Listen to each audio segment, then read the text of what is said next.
Hi, I'm Nicole, and it's great to be here with you today.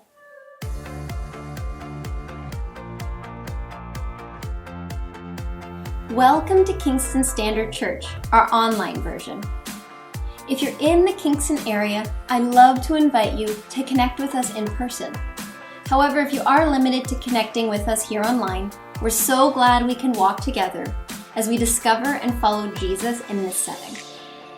And whether you join us in person or online, be sure to check out our website at kschurch.ca. The link's in the description below. You can also subscribe to us on YouTube and like us on Facebook, so you have the inside scoop on new posts, content, and connections. And if you want to reach us with any prayer requests or questions, you can send us a message on Facebook or email our church office, and that email address is on the screen. Now, whether you're connecting here with us for the first time, or if you're returning to our channel, we have a variety of resources that are available for families on both YouTube and Facebook. Part of our mission as a church is to equip parents for conversations that help families follow Jesus together. Our goal is to connect the weekly themes and scriptures in a way that fosters meaningful family discussions and encourages questions about faith. Check out the link in the description below for our Kingston Standard Church Cabin Kids channel. Or if you're with us on Facebook, we share content there as well, to discover more interactive resources for kids and families every week of the year. You should seriously check it out. Thanks again for tuning into this video. Let's see what God has in store for us today. Now, not many of us hold up a mirror from time to time, but some of us do. And if you're holding up a mirror, what would you use it for? You might want to check how your hair is, or you might want to look and see if there's anything in your teeth. Making sure there's no toothpaste or food or whatever. Now, mirrors can be really helpful from time to time, unless we're asking them the wrong question. Now, a mirror can tell me if my hair is messy, but it can't tell me if I'm kind. It can't tell me if I'm brave. It can't even tell me if I matter.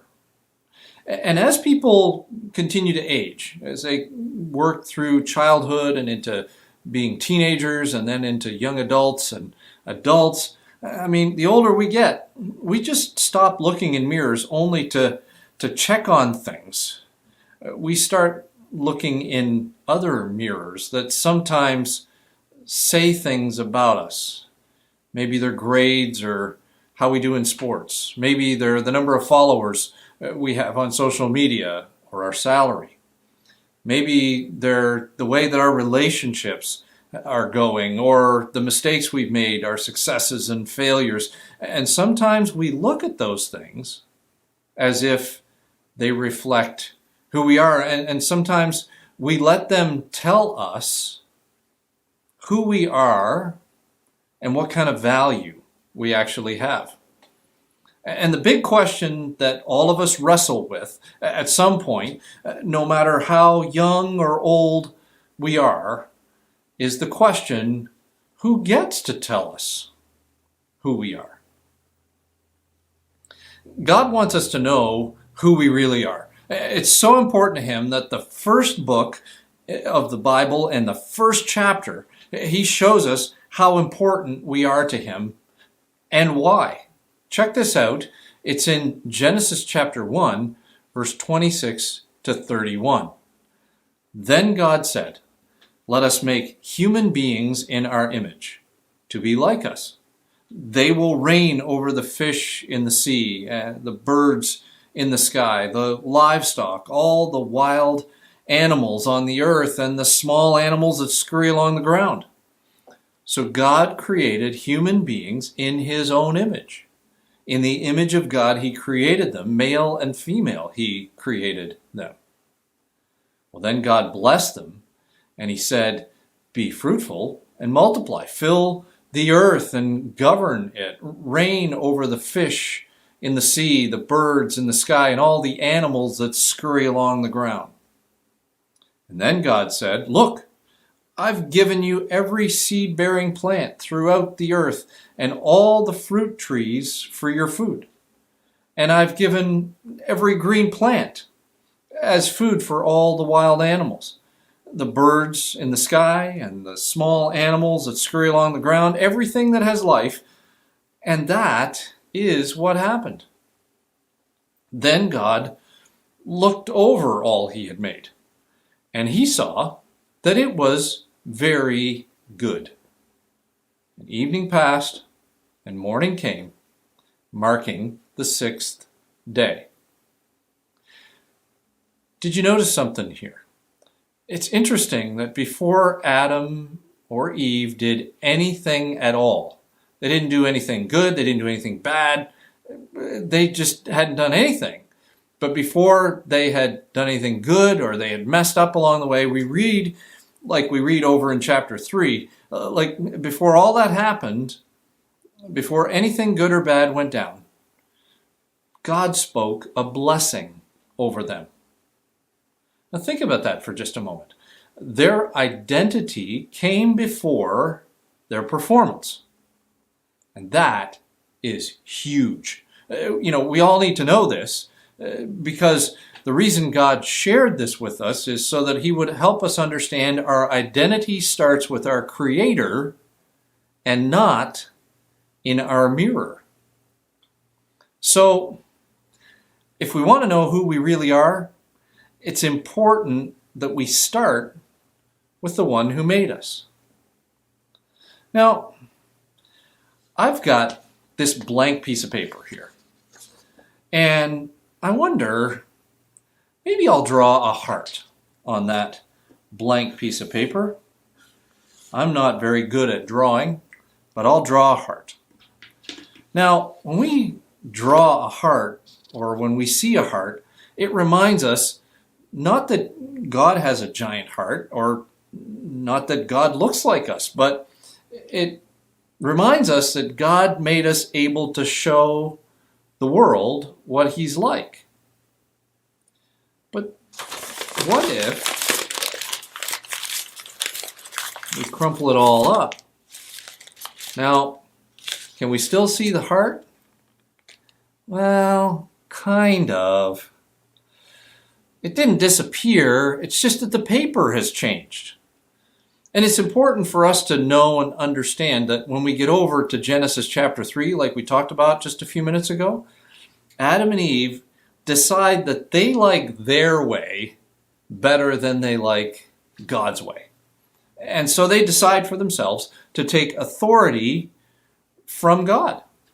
And they eat something he had warned them to stay away from. And we sometimes do that kind of thing too. We decide we want something more than we want to honor what God has to say about it. And so as a result, when that happens, the Bible refers to that moment as sin. And sin wrinkles what God has made. It doesn't erase God's image. It just makes it harder to see and harder to appreciate. Now, some of us may feel a lot like this piece of paper. Maybe life has crumpled us up a bit. Maybe we've made some choices we regret. Maybe someone has even spoken words about us or to us that still hurt inside our lives. Maybe we've even started to act like we believe that those words are true. But listen, the wrinkles, they're real.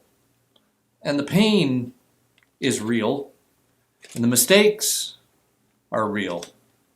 But God helps us see that they don't get the final word. Because God's image is still there. And Jesus came to restore what life has crumpled up. Now, many of us know that there are people who take money sometimes and they try and make some of their own money so that it's like they've got more money. They didn't earn it. They made it, whether they made it with a photocopier or however it is that they made it. And it's called counterfeiting. And this counterfeiting is a very harmful crime that hurts us in many ways and makes things more difficult in everybody's life. So there are people in this country and in other countries whose job it is to know the difference between the real thing and fake money. So how do experts know if money is really real? Well, they don't spend all day studying fake money, because there could be all kinds of ways that people would try to make money and have it be fake so that they could look like it could spend it. What they do is they actually spend hundreds of hours studying the real money. They study how it feels. They study what the ink should look like. They study sometimes if there are security features that when you hold it up to the light, sometimes you can see things through it. You know, that's true of our lives too. If we want to recognize the lies about our life, it helps to study what's true. And God made all humanity in His image. Every human being carries God's fingerprints. And this is incredible for us to think about how God made us. And Genesis helps us see that God made us on purpose. He made us with love, and He made us with incredible potential. Now, the book of Colossians makes a statement. It says that Jesus is the visible image of the invisible God. He existed before anything was created, and He is supreme over all creation. And if you've ever wondered, what God might look like, how He would act, what He would say, what He thought of people, it helps a lot when we look at Jesus. And it helps us with questions like, how does God treat people? Well, we can look at Jesus. How does God forgive? We can look at Jesus. How does God love? Let's look at Jesus. Because Jesus is the perfect image of the invisible God. That's what the Bible helps us to see. And Jesus didn't only come to forgive us. He came to refresh and restore what sin had crumpled up in our lives. Jesus came to help us become all that God made us to be. And it's super important for us to know that we were made on purpose, we were made with love, and Jesus is helping us become all God made us to be. So, it's so important for us to know. It's important enough that maybe we could say it together. And wherever you are, let me encourage you to say this with me. I was made on purpose. I was made with love. Jesus is helping me become who God made me to be. That is exciting news. So the next time you pull out a mirror and you look in that mirror, you may notice something that you might want to change. But before you let the mirror tell you who you are, let's remember what God's already said. We were made on purpose. We were made with love. And Jesus is helping us become all that God has made us to be. We were made in His image, on purpose, with intention, deeply loved. And as we choose to follow Jesus, He is restoring us into the person God created us to become. Now, it's so cool that God points this out first thing in the first chapter of the first book of the Bible. Because if we really want to know who we are, we need to start with the one who made us. Let me pray with us today. Jesus, we thank you that you made us. You made us on purpose. You made us with love.